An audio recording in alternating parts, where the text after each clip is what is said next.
Em entrevista coletiva no fim da manhã desta quinta-feira, o presidente do Banco Central, Roberto Campos Neto, e o futuro presidente, Gabriel Galípolo, comentaram sobre a inflação e a alta do dólar. Gabriel Galípolo, que assume o comando do Banco Central a partir de janeiro de 2025, avaliou que não há um ataque especulativo contra o real, conforme sinalizou o ministro da Fazenda, Fernando Haddad, em entrevista nesta quarta-feira. Para Galípolo, a alta da moeda norte-americana é reflexo do que está ocorrendo atualmente no mercado.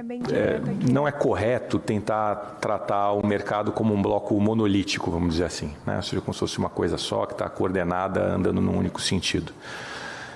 Basta a gente entender que o mercado funciona geralmente com posições contrárias, né? Para existir mercado, precisa existir alguém comprando e alguém vendendo. Então, toda vez que o preço de algum ativo se mobiliza em alguma direção, você tem vencedores e perdedores, né? Então, eu acho que a ideia de ataque especulativo enquanto algo coordenado não representa bem. Eu acho que a gente pode estar explicando como o movimento está acontecendo no mercado hoje. E digo isso, faço questão de sublinhar que é isso que eu repito, inclusive em todas as reuniões quando a gente é chamado, porque essa minha interpretação é bem compreendida e aceita nas minhas interlocuções, seja com o ministro Fernando Haddad, seja com a ministra Simone Tebet, seja com o vice-presidente Geraldo Alckmin e seja com o presidente da República. O economista reforçou a importância da posição do colegiado, deixando claro que a abordagem democrática e cuidadosa é o caminho mais eficaz na tomada de decisões. Todos os diretores deram todo o apoio para que a gente tomasse à frente no processo de decisão do que aconteceria neste Copom e inclusive no Guidance. Ou seja, muitas vezes a gente vê, depende de quem você gosta mais. Se você gosta mais do Roberto ou de mim, você vai achar que foi culpa de um ou de outro. E se você gosta do que foi tomada a decisão ou não, você vai achar que a culpa foi de um ou de outro. E não, o Roberto foi muito claro na reunião que entendia que essa era uma reunião que era para se deixar a responsabilidade comigo, que a minha voz tinha que ter uma voz distinta, e agradeço ao Roberto e a todos os diretores. É um privilégio poder ter esse corpo de diretores e poder compartilhar e ouvi-los e construir junto isso. Galípolo disse que nenhum programa é bala de prata, ou seja, não há uma solução rápida para resolver os problemas fiscais do Brasil. O futuro presidente do Banco Central, indicado pelo presidente Lula, comentou que para resolver essas questões é preciso muito diálogo entre a sociedade e o Congresso Nacional. Numa matemática básica, se você entender ali qual é o volume do esforço fiscal que você precisaria fazer para estabilizar a relação dívida-PIB, todo mundo que está acompanhando isso sabe que ninguém imaginou que você ia conseguir entregar alguma coisa que em poucos meses ia dar conta de apresentar uma bala de prata, que seria isso nesse sentido, né?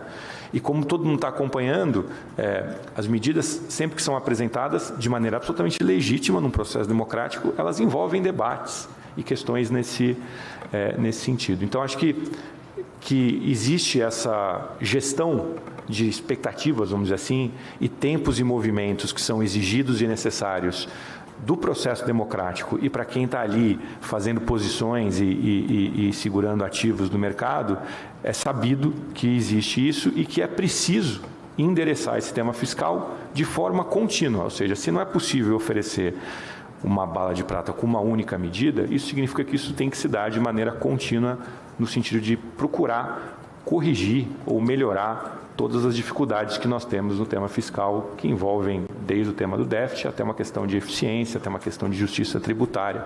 O Banco Central efetuou nos últimos dias intervenções no câmbio por meio da venda de moeda norte-americana no mercado.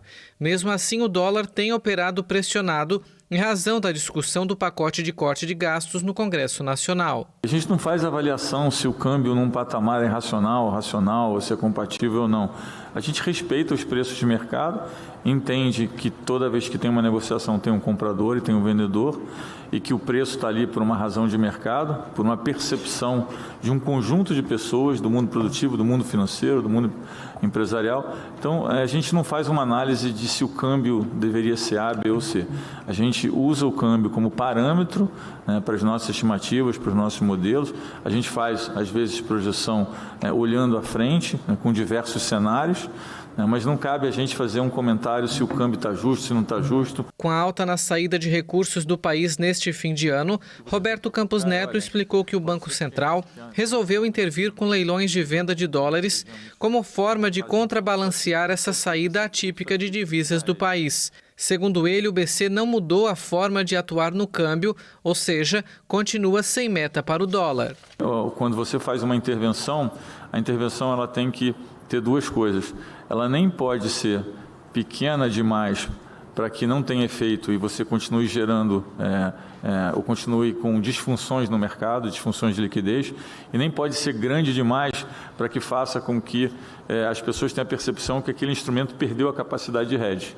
Porque se as pessoas tiverem a percepção que perdeu a capacidade de hedge, elas vão procurar um outro instrumento, que seja uma proxy daquele e que tenha um espelhamento do risco país e vão fazer o hedge em outro instrumento. Então, esse é o transbordo. Nós não atuamos no câmbio olhando isso. Obviamente, a gente conversa com o Tesouro, a gente diz, olha, a gente entende que tem um problema aqui, às vezes a disfuncionalidade é no pré ou nos juros, às vezes a disfuncionalidade é mais no câmbio. Mais recentemente, até se mostrou que a disfuncionalidade na taxa de juros, em termos de liquidez, estava até maior do que a disfuncionalidade no câmbio.